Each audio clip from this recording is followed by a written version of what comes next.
Foundeeshinii maqaa sheekatiin goona waan jiru irratti tattaaffii godhaa turanii boordiin dhaabamtee boordiin sun sosso'ina adda addaa taasiftee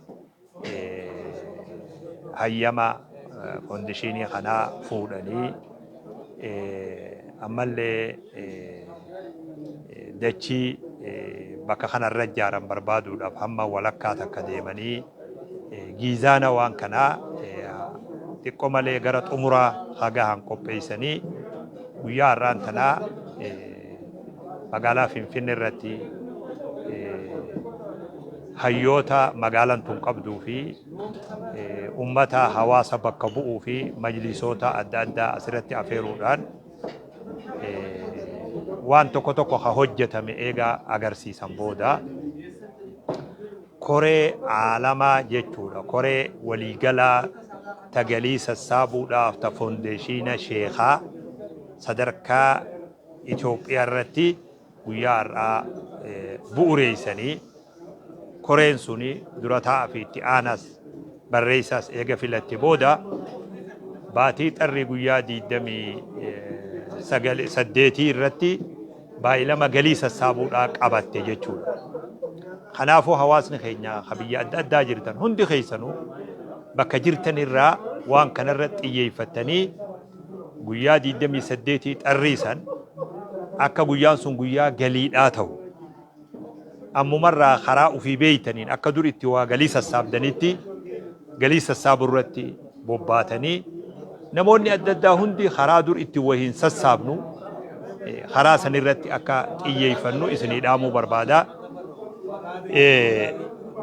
Baankiileen lakkoofsi baankiidhaa asirraa kaasee hijiraa baankiirraa kaasee zamzam dabalatee Oromiyaa Itoophiyaa Nigdi Baank Oromiyaa baankii Hawaash Daashin lakkoofsa kana peejii tana jala seentanii lakkoofsi foundeeshinii kanaaf godhame lakkoofsa kana jechuudha.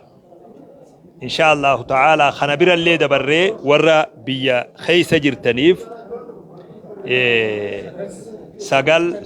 938 jechuu kanarratti galii guyyatti qarshii takka takka qofa mataa nama tokkotti jechuudha. Foundeeshinii sheekaatiif waan amma tokkotti qarshii 300 illee bira dabarree horii san hundi nama darasoota irraa kaasee karaa kanaan akkaataa itti ergamu wal barsiisee namuu miseejiidha guyyuu guyyatti miseejii asirratti qarshii takka takka namni dilli Itoophiyaa jiru hoon galii biroollee nu barbaachisu namni miliyoonni tokko yoo misaaliif miliyoonni takka qarshii takka takka naqu taate guyyatti qarshii miliyoona tokko jechuudha. Kan akkasitti nu hubadhaadha. Guyyaa har'aa kanarraa kaafnee galiin foundeeshinii sheekaa waan agarsiifame san jaaruudha eegalamee jira. Galiin guddaan guyyaa fuulduraati yoo Rabbi fedhe hadaraa jabaadhaa isiniin jenna. Assalaamu alaykum wa rahmatullahi wa barakaatuh.